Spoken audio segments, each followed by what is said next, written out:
اعوذ باللہ من الشیطان الرجیم بسم اللہ الرحمن الرحیم وَلَقَدْ نَصَرَكُمُ اللَّهُ بِبَدْرٍ، اور یقیناً اللہ سبحانہ وتعالی تمہاری مدد فرما چکا ہے بدر میں، وَأَنْتُمْ أَذِلَّ، جبکہ تم کمزور تھے، فَاتَّقُوا اللَّهَ لَعَلَّكُمْ تَشْكُرُونَ، پس اللہ کا تقوی اختیار کرو پس تاکہ تم شکر گزار بن سکو۔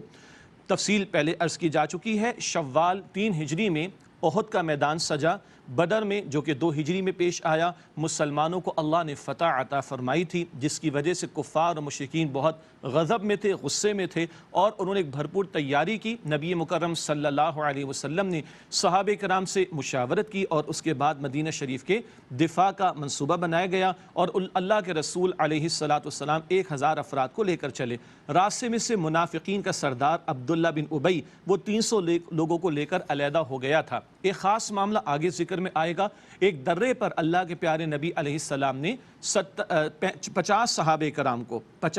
کرام کو کم و بیش مقرر فرما دیا، اور ان کے امیر عبداللہ بن جبیر رضی اللہ تعالیٰ عنہ مقرر کیے گئے، اور ان سے کہا گیا تھا کہ اس درے کو کسی حالت میں بھی نہیں چھوڑنا۔ اس کا ذکر اس لیے کیا گیا کہ آگے اس تعلق سے تفصیل ہمارے سامنے آئے گی۔ تو اہل ایمان اور کفار کے درمیان جو حق و باطل کا معرکہ سجا ہے، اب احد کا بیان چل رہا ہے۔ البتہ ابھی جو آیت کریمہ پڑھی گئی اور اگلی 2 آیات، اس میں بدر کے تعلق سے اللہ تعالیٰ نے توجہ دلائی، جب 313 مسلمانوں کو اللہ سبحانہ وتعالیٰ نے کفار کے 1000 کے لشکر کے مقابلے میں کامیابی عطا فرمائی تھی۔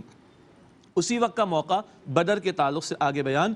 اذ تقول للمؤمنین، اے نبی علیہ السلام یاد کیجئے جب آپ اہل ایمان سے فرما رہے تھے، أَلَنْ يَكْفِيَكُمْ أَنْ يُمِدَّكُمْ رَبُّكُمْ بِثَلَاثَةِ آلَافٍ مِنَ الْمَلَائِكَةِ مُنْزَلِينَ، کیا تمہارے لیے یہ بات کافی نہیں کہ تمہارا رب تمہاری مدد فرمائے 3000 فرشتوں سے جو کہ لگاتار بھیجے جائیں گے؟ یہ ایک موقع تھا، مفسرین کی ایک رائے کہ بدر کے میدان کے تعلق سے بیان ہے۔ 1000 کا لشکر تو کفار کا آیا تھا، کہیں سے افواہ اڑی وہ فلاں آ رہا ہے بڑا لشکر لے کر۔ اللہ تعالیٰ کے رسول علیہ السلام نے بشارت دی مسلمانوں کو، کیا تم اس بات پر اطمینان نہیں رکھو گے، اور یہ بات تمہارے لیے کافی نہیں ہے کہ اللہ سبحانہ وتعالیٰ 3000 فرشتے لگاتار جو آئیں ان کو بھیج کر تمہاری مدد فرمائے؟ اور تسلی اللہ کے رسول علیہ السلام نے عطا فرمائی اللہ کی وحی کے مطابق، بلا کیوں نہیں، ان تصبروا وتتقوا، اگر تم صبر کا رویہ اختیار کیے رکھو اور تقوی کی روش اختیار کیے رکھو، وَيَأْتُوكُم مِّن فَوْرِهِمْ هَٰذَا، اور وہ اگر فوری ابھی تم پر چڑھ آئیں کفار کے مزید کوئی لشکر، یمددکم ربکم بخمسۃ آلاف من الملائکۃ مسومین، تو تمہارا رب مدد فرمائے گا تمہاری 5000 نشان زدہ فرشتوں کے ذریعے۔ نشان زدہ وہ اسی مشن کے لیے بھیجے جائیں گے، معین کر کے اللہ سبحانہ وتعالیٰ بھیج دے گا۔ سامنے تو 1000 کا لشکر آیا، لیکن اگر کوئی اور آئے تو اللہ 5000 فرشتوں سے تمہاری مدد فرمائے گا۔ یہ وہ تسلی تھی جو نبی مکرم علیہ السلام کے ذریعے صحابہ کرام کو عطا ہوئی، اور مفسرین کی ایک رائے یہ ہے کہ یہ بدر کے میدان کے تعلق سے تبصرہ ہے اللہ سبحانہ وتعالیٰ کی طرف سے۔ آگے ارشاد ہوا، وَمَا جَعَلَهُ اللَّهُ إِلَّا بُشْرًا لَكُمْ، اور یہ بات تو اللہ سبحانہ وتعالیٰ نے صرف تمہاری خوشخبری کے لیے کر دی، یہ جو اطلاع دی گئی تمہاری خوشخبری کے لیے، وَلِتَطْمَئِنَّ قُلُوبُكُمْ بِهِ، اور اس لیے کہ تاکہ اس سے تمہارے دلوں کو اطمینان آ جائے۔ وَمَا النَّصْرُ إِلَّا مِنْ عِنْدِ اللَّهِ الْعَزِيزِ الْحَكِيمِ، اور مدد تو صرف اللہ تعالیٰ ہی کی طرف سے ہے جو غالب ہے، حکمت والا ہے۔ یہ تو اللہ نے ایمان والوں تمہاری تسلی کے لیے بتا دیا، اللہ 3000 فرشتے بھی بھیج سکتا ہے، 5000 بھی بھیج سکتا ہے، البتہ اللہ تعالیٰ تو علی کل شیء قدیر ہے، وہ فرشتوں کو بھیجے بغیر بھی مدد کرنے پر قادر ہے۔ اللہ مجھے اور آپ کو یقین عطا فرمائے کہ جب ہم اللہ کی ذات پر واقعتاً ایمان رکھیں تو اللہ کہاں کہاں سے اسباب عطا فرما دے، کہاں کہاں سے مدد فرمائے، ہم تصور بھی نہیں کر سکتے۔ البتہ وہ بڑی پیاری بات کہ فضائے بدر پیدا کر فرشتے تیری نصرت کو اتر سکتے ہیں گردوں سے قطار اندر قطار اب بھی۔ لِيَقْطَعَ طَرَفًا مِّنَ الَّذِينَ كَفَرُوا، تاکہ اللہ تعالیٰ ان لوگوں کے گروہ کو کاٹ ڈالے جنہوں نے کفر کیا، او یکبتہم فینقلبوا خائبین، یا انہیں ذلیل کر دے تو وہ نامراد ہو کر لوٹیں گے، مراد اللہ ان کو ناکام کر دے گا۔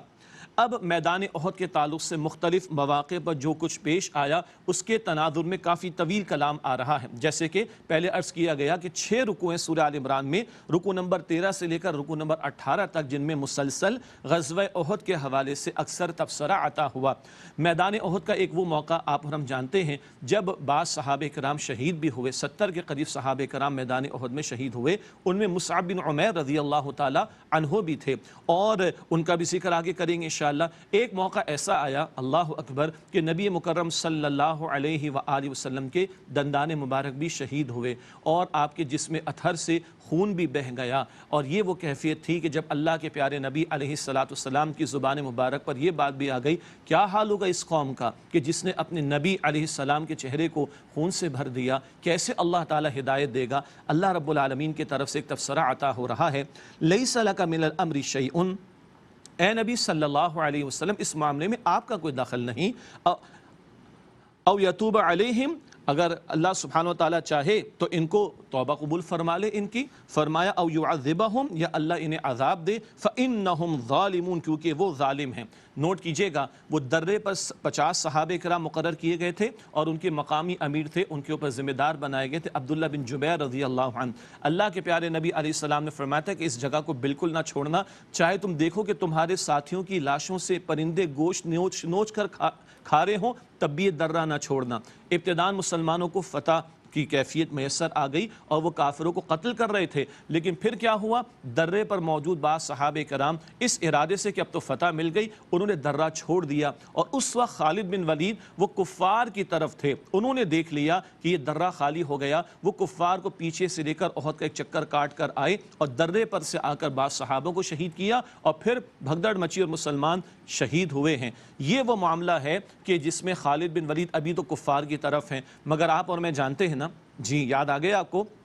بعد میں خالد بن ولید ایمان لاتے رضی اللہ عنہ، اور سیف من سیوف اللہ، اللہ کی تلواروں میں سے تلوار قرار پاتے ہیں۔ یہ اللہ سبحانہ وتعالیٰ کی باتیں ہیں، چنانچہ فرمایا گیا لیس لک من الامر شیء، اے نبی صلی اللہ علیہ وسلم اس معاملے میں آپ کا کوئی اختیار کا معاملہ نہیں، کوئی دخل کا معاملہ نہیں، آپ اس معاملے میں فکر مند نہ ہو۔ او یتوب علیہم، اللہ چاہے تو ان لوگوں کی توبہ قبول کرے، او یعذبہم فانہم ظالمون، یہ اللہ تعالیٰ ان کو عذاب دے، بے شک یہ تو ظالم ہیں، جو پیغمبر علیہ السلام کے مقابلے میں آ کر کھڑے ہو گئے اور کفر ہی پر اڑے رہیں، تو پھر اس سے بڑا ظلم کا معاملہ کیا ہوگا، ان سے اللہ تعالیٰ ہی نمٹ لے گا۔ وَلِلَّهِ مَا فِي السَّمَاوَاتِ وَمَا فِي الْأَرْضِ، اور اللہ ہی کے لیے جو کچھ آسمانوں میں ہے اور جو کچھ زمین میں ہے، يَغْفِرُ لِمَن يَشَاءُ وَيُعَذِّبُ مَن يَشَاءُ، جس کو چاہے وہ بخش دے، جس کو چاہے وہ عذاب دے، یہ اللہ کی اپنی شان، اللہ کا اپنا اختیار۔ وَاللَّهُ غَفُورٌ رَحِيمٌ،